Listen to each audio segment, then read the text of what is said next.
आणि बुलेटिनच्या सुरुवातीलाच राजकीय वर्तुळातली एक बातमी आपण बघणार आहोत। विधानसभा निवडणूक जिंकण्यासाठी आमदार भरत गोगावलेंनी केलेल्या एका अघोरी पूजेचा व्हिडिओच ठाकरे गटाने आता पोस्ट केलेला आहे। मात्र ही पूजा नेमकी कशासाठी केली गेली, ती कोणत्या देवीची होती आणि त्यावर गोगावलेंची काय प्रतिक्रिया आलेली आहे, पाहूयात या स्पेशल रिपोर्टमधनं। ओम ह्रीं बगलामुखी देवे सर्वदुष्टानां वाचं मुखं पदं स्तंभाय। हा व्हिडिओ पोस्ट करत ठाकरे गटाचे नेते वसंत मोरेंनी भरत गोगावलेंना घेरलंय। मंत्री भरत गोगावलेंनी विधानसभा निवडणुकीतील विजयासाठी थेट मध्य प्रदेशमधील उज्जैनमधून पुजाऱ्यांना बोलावत अघोरी पूजा केल्याचा गंभीर आरोप केलाय। 17 ऑक्टोबर 2024 ला जो तुमच्या घरामध्ये तुम्ही बागलामुखी म्हणून जे उज्जैनमध्ये एक देवीचं स्थान आहे, त्या देवीच्या मंदिरातून जे काही पुजारी आणले होते, 20 नोव्हेंबरला निवडणूक होती आणि 17 ऑक्टोबर 2024ला भरत शेठच्या घरामध्ये मुक्कामी लोक होती। ही मुक्कामी लोक त्यांच्या घरामध्ये कुणी कशा करता बोलवले होते तुम्ही? तुमचा जर तुमच्या कामावरती विश्वास आहे ना, मग तुम्ही ह्या अशा अघोरी पूजा कशा करता घातल्या घरामध्ये? खरं तर शिवसेना फुटीला रश्मी ठाकरे जबाबदार असल्याचा दावा करून भरत गोगावले यांनी खळबळ उडून दिली आहे। त्यामुळे ठाकरे गटानं भरत गोगावलेंना कोंडीत पकडण्याचा प्रयत्न केलाय। 17 ऑक्टोबर 2024ला बगलामुखी देवीला घातलेली पूजा उकरून काढण्यात आली आहे। तर वसंत मोरेंच्या दाव्यानंतर अंधश्रद्धा निर्मूलन समिती ही गोगावलेंच्या विरोधात मैदानात उतरली आहे। महाराष्ट्रामध्ये हा जादूटोणा विरोधी कायदा आल्यानंतर बऱ्याच वेळा असे लोक वेगवेगळ्या पद्धतीचे इलेक्शनमध्ये निवडून येण्यासाठी वेगवेगळे प्रकार केलेले आहेत। विरोधी नेत्याच्या नावाने कुठेतरी झाडाला बावल्या टोकल्या, खिळे टोकले, त्याच्या नावाचा उतारा टाकला, असे प्रकार बऱ्याच इलेक्शनमध्ये उघडकीला आलेले आहेत। पण मुद्दा हा आहे की असं करतानाचं एखादं फुटेज आहे, ते व्यक्ती करते आहे, तर त्याला म्हणता येईल। विधानसभा निवडणुकीत स्नेहल जगताप विरुद्ध भरत गोगावले यांच्यात जोरदार लढत झाली। यात भरत गोगावलेंनी 26,000 मतांनी विजय मिळवला। त्यामुळे अघोरी पूजेचा आरोप फेटाळून लावतानाच गोगावलेंनी आपल्या कामामुळेच विजय मिळवल्याचा दावा केलाय। आमदारकीच्या निवडणुकीमध्ये दाखवून दिलंय वसंत मोरे काय चीज आहे ती जनतेने दाखवलंय। तेव्हा वसंत मोरेंनी जे काय आहे ते नीट व्यवस्थित लक्ष देऊन पाहावं, काय नक्की आहे, ज्याला कोणाला काय अघोरी पूजा करायची किंवा काय, तो असे व्हिडिओ क्लिप काढतो का, किंवा तो व्हिडिओ क्लिप करून कोणाकडे पाठवतो का? आमचा सरळ समोर आणि स्वच्छ कारभार। दरम्यान यापूर्वी ठाकरे गटानं उपमुख्यमंत्री एकनाथ शिंदेंवरही अघोरी पूजेचे आरोप केले होते। 2013 मध्ये डॉक्टर नरेंद्र दाभोळकर यांच्या हत्येनंतर महाराष्ट्रात अंधश्रद्धा निर्मूलन आणि जादूटोणा विरोधी कायदा अंमलात आला। खरं तर राजकीय नेत्यांकडे पाहून समाज भूमिका घेत असतो। राजकीय नेत्यांनी अंधश्रद्धेच्या विळख्यात अडकण्यापेक्षा विज्ञानाची कास धरणं आवश्यक आहे, असा सर्वत्र सूर उमटतोय। अक्षय बडवेसह सूरज मसूरकर, साम टीव्ही न्यूज। मुख्यमंत्र्यांनी अनेक मंत्र्यांना खासगी सचिव नेमण्यास अजूनही परवानगी दिलेली नाही। त्यामुळे मंत्र्यांना खासगी सचिवांविनाच काम करावं लागतंय। पाहूयात या संदर्भातला हा रिपोर्ट। महायुती सरकारच्या तब्बल 7 मंत्र्यांना अजूनही खासगी सचिव नेमण्यास मुख्यमंत्र्यांनी परवानगी दिलेली नसल्याचं समोर आलंय आणि त्यामुळे या मंत्र्यांना अजूनही खासगी सचिवांविनाच कारभार करावा लागतोय। या संदर्भात शिंदे सेनेच्या मंत्र्यांनी उपमुख्यमंत्री एकनाथ शिंदेंकडे तक्रार केल्याची माहिती आहे। कोणत्या मंत्र्यांना अजूनही खासगी सचिव मिळालेले नाहीत ते पाहूया। 1. गुलाबराव पाटील, पाणी पुरवठा मंत्री। 2. दत्ता भरणे, क्रीडा आणि अल्पसंख्याक मंत्री। 3. शंभूराज देसाई, पर्यटन मंत्री। 4. उदय सामंत, उद्योग मंत्री। 5. छगन भुजबळ, अन्न आणि नागरी पुरवठा मंत्री। 6. गणेश नाईक, वन मंत्री। 7. संजय राठोड, जलसंधारण मंत्री। महायुती सरकार स्थापन होऊन तब्बल 6 महिने उलटले, मात्र तरीही या मंत्र्यांना खासगी सचिव मिळालेले नाहीत। त्यामुळेच महायुती सरकारमध्ये सारं काही आलबेल नाही, अशीच जोरदार चर्चा राजकीय विश्वात रंगली आहे। आणि यानंतर बातमी पाहूया चंद्रकांत पाटील यांच्या वक्तव्यासंदर्भातली। संजय राऊत आणि त्यांचा पक्ष पनवती अशा शब्दात मंत्री चंद्रकांत पाटील यांनी राऊतांवर टीका केली आहे. 68 नगरसेवक उद्धव ठाकरेंना सोडून शिंदेंकडे गेले, त्यामुळे 68 ठिकाणी आधी माणसं शोधा असा टोलाही यावेळेस त्यांनी लगावलाय. विशेषतः विमान अपघाताच्या तर 33 प्रकारच्या स्वातंत्र्यानंतरच्या घटना तुम्हीच लिहिल्या. म्हणजे बाबा गेल्यापासून ते संजय गांधी गेल्यापासून ते माधवराव सिंधिया गेल्यापासून तुम्हीच लिहिलं ना. मग त्यावेळेला काही पनवती लागली होती का? पनवती संजय राऊतना लागलेली आहे आणि पनवती त्यांच्या पक्षाला लागलेली आहे. 68 नगरसेवक कालपर्यंत सिटिंग उद्धवजींचे एकनाथ शिंदेकडे गेले. 68 ठिकाणी माणसं शोधा आधी. सतेज पाटील यांनी खंत व्यक्त केलेली आहे. सध्या मी एकाकी पडलेलो अशी खंतच काँग्रेस नेते सतेज पाटील यांनी व्यक्त केली आहे. 20 वर्ष कोल्हापूरच्या राजकारणावर पकड मिळवलेले सतेज पाटील यांनी आपण एकाकी पडल्याची आता कबुली दिली आहे.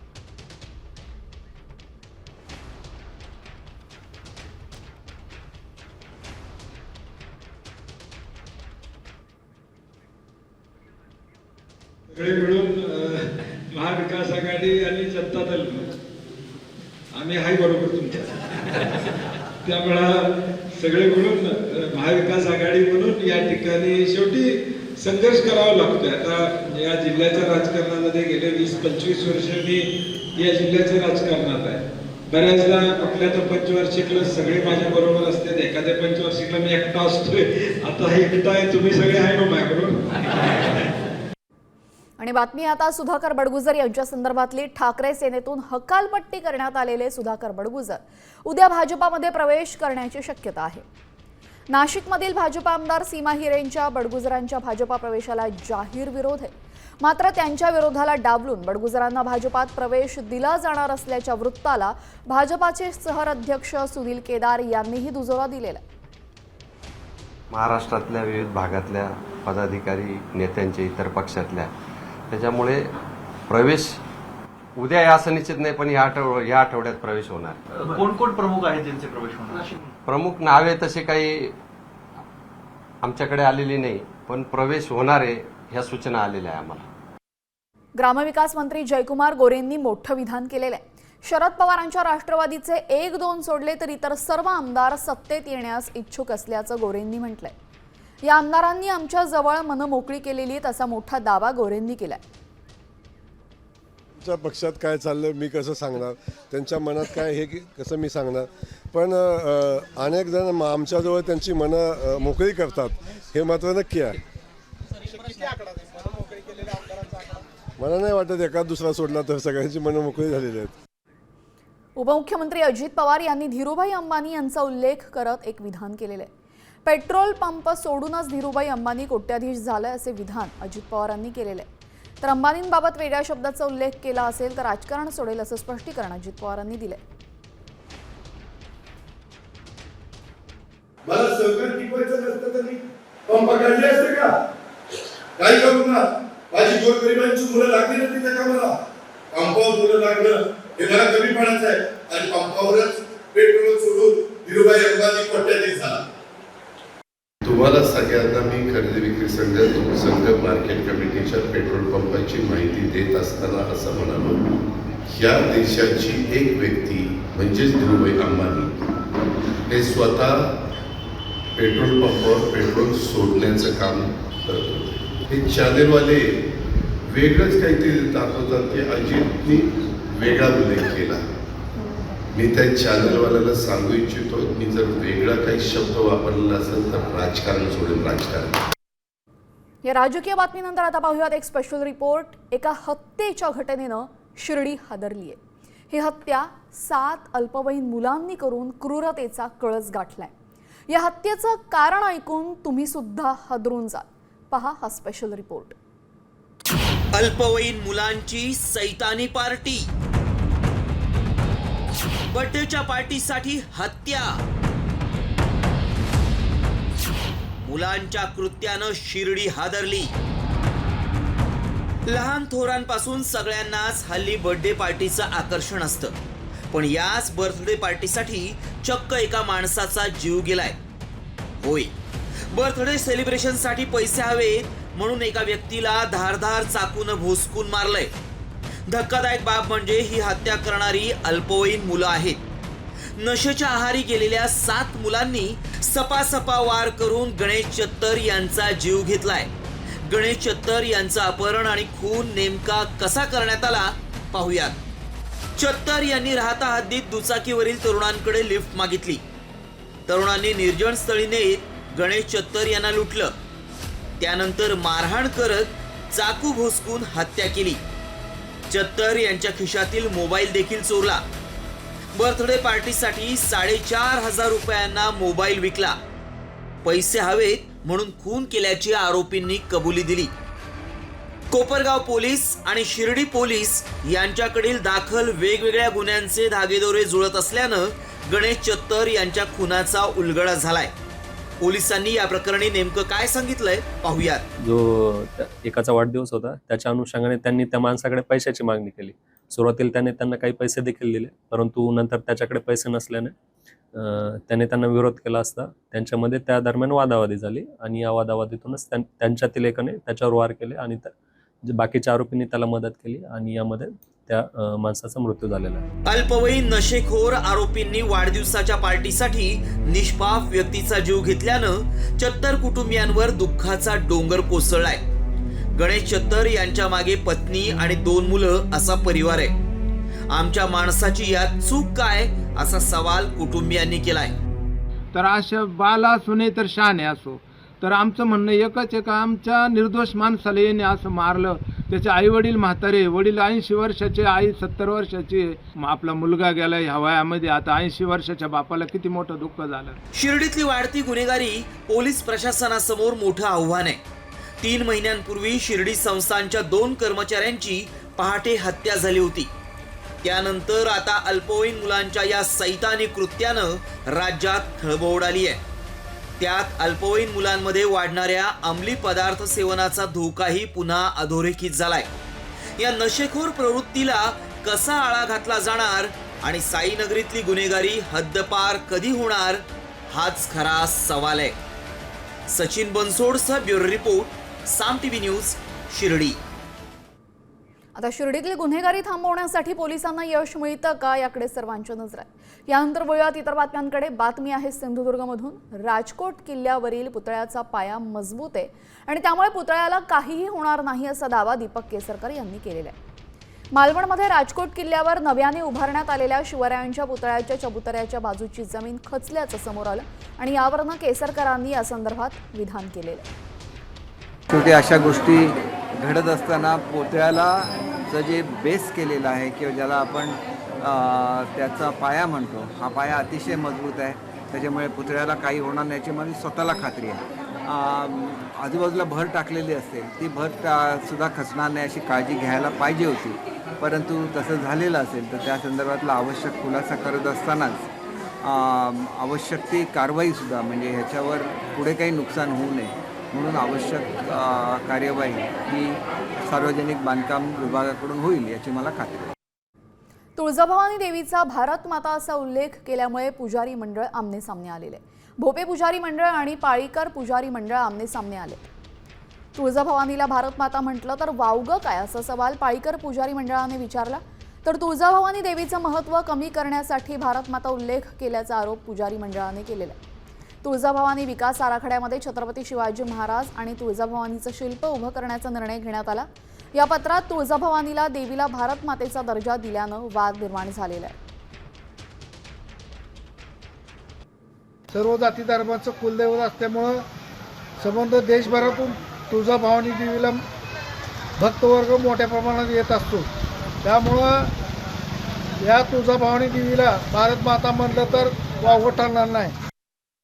महाराष्ट्राची कुलस्वामिनी आई तुळजाभवानी ही भारत माता असू शकत नाही, कारण की स्वातंत्र्यवीराने एक भारताच्या नकाशाला एक मातेचं स्वरूप देऊन ही काल्पनिक भारत मातेचं जे शिल्प उभा केलं आहे त्याला तुळजाभवानीची तुलना करून मूळ तुळजाभवानीचं महत्त्व कमी करण्याचा प्रयत्न या ठिकाणी मंदिर संस्थांकडून होत आहे.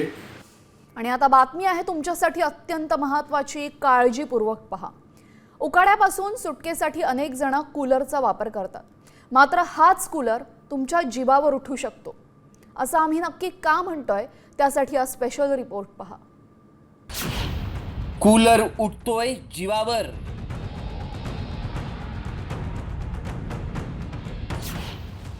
शॉक लागून आईसह 2 मुलांचा मृत्यू.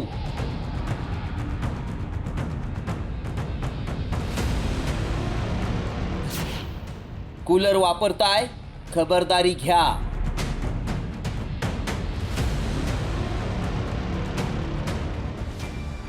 तुम्ही तुमच्या घरात कूलर वापरत असाल तर ही बातमी तुमच्यासाठी आहे. कारण थंडावा देणारा कूलर तुमच्या जीवावरही उठू शकतो. याचा प्रत्यय अमरावतीत समोर आलाय. अचलपूरच्या चमक बुद्रुक गावात कूलरच्या शॉकमुळे आईसह 2 चिमुकल्यांचा मृत्यू झालाय. सुमती कासदेकर कूलरमध्ये पाणी भरत असताना त्यांना अचानक शॉक लागला. या दुर्घटनेत 2 मुलांसह सुमती यांचा मृत्यू झालाय. नक्की काय घडलंय ते सुमतीचे पती लक्ष्मण कासदेकर यांनी सांगितलंय. फिर मैं घर में घुसा, जूता निकाला. एक लड़का है जो बोल नहीं सकता, उस लड़के को कहा मम्मी कहाँ है. उसने फिर इशारे से कहा कि अंदर है. फिर मैंने बोला चलो ठीक है. फिर मैंने गया अंदर तो अंधेरा था रूम.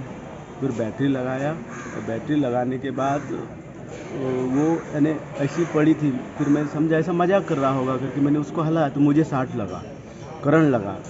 उसके बाद मैं फिर दौड़कर गया और अपना मेन स्विच ऑफ किया. या कासदेकर कुटुंबाला 6 मुलं होती.